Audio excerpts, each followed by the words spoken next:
আজকে আমি চলে এসেছি উত্তরা দিয়াবাড়ি এলাকায়, যা এখনকার দিনে একেবারে ঢাকার আধুনিক শহরের প্রতিচ্ছবি। একসময় এখানে ছিল ফাঁকা জমি, কাঁচা রাস্তা আর জনমানবহীন মাঠ। অথচ আজকে চারপাশে তাকালে যেন দেখা যায় সোজা সোজা চৌড়া রাস্তা, পরিষ্কার পরিচ্ছন্ন পরিবেশ আর দূরে উঁচু উঁচু আধুনিক বিল্ডিং। সবচেয়ে চোখে পড়ার মতো ব্যাপার হলো মেট্রো রেল। আকাশের উপরে লম্বা ট্র্যাক, তার নিচে ফাঁকা চৌড়া রাস্তা। মনে হয় যেন একটা আধুনিক শহরের ভেতরে অন্য একটা আধুনিক শহর গড়ে উঠেছে।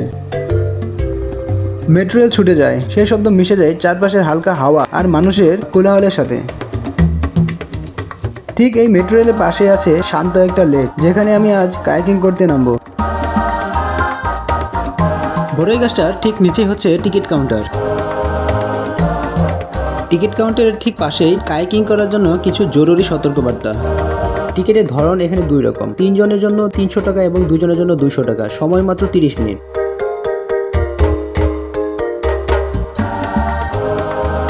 টিকিট কেটা শেষ করে চলে আসলাম কায়াকিং বুটগুলোর দিকে। আর এখানে আসলে মনে হবে শহরের ভেতরেও লুকানো আছে নীরবতার আস্তানা। দিনের বেলা জায়গাটা যেমন ব্যস্ততায় ভরা, সন্ধ্যার পর মেট্রো রেলের লাইট আর রাস্তার ল্যাম্পপোস্ট জ্বলে উঠলে পরিবেশটা একেবারে অন্যরকম হয়ে যায়। বিভিন্ন বয়সে মানুষজন এখানে কায়াকিং করতে আসে।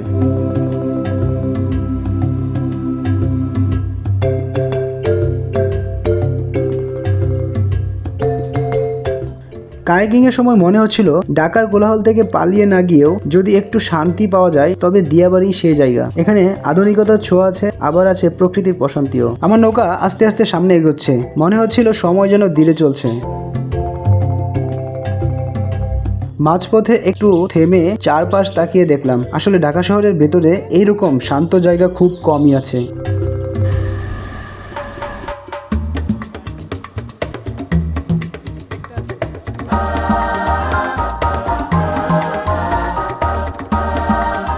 চারপাশে নীরবতা, শুধু পানির শব্দ।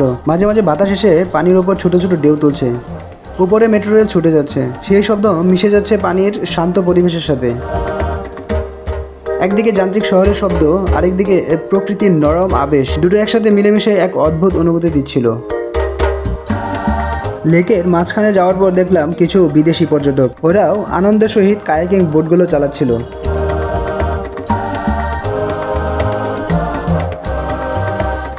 এই জায়গাটা অনেক সুন্দর, আপনারা আসলে এখানে 3টা ফিল পাবেন। এখন হচ্ছে কাশফুলের সিজন, প্রচুর পরিমাণে কাশফুল আছে। তারপরে হচ্ছে এই লেক থেকে বা এই খাল থেকে হচ্ছে আপনার দিয়াবাড়ির 58 নম্বর সেক্টর, প্লাস হচ্ছে আপনার এই পাশে হচ্ছে মেট্রো রেল। দুইটা জিনিস খুব সুন্দরভাবে দেখা যায়।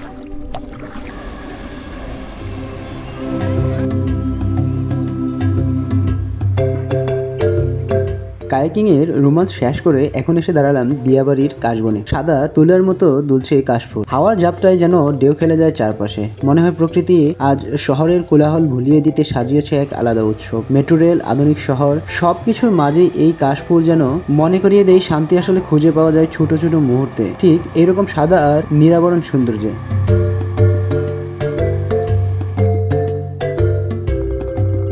প্রকৃতি যেন এখানে আপন আলোয় জ্বলজ্বল করছে। কাশের সাদা ফুলগুলো বাতাসে দুলে উঠছে, আর দূরে ট্রেন ছুটে যাচ্ছে আকাশের বুকে ঝুলে থাকা রেল লাইনে। এই দৃশ্যটা আমাকে ভাবিয়ে তোলে। আমরা মানুষ সবসময় ব্যস্ত ছুটে চলি, কিন্তু প্রকৃতি তার নিজস্ব ছন্দে ধীরে সুন্দরভাবে বেঁচে থাকে।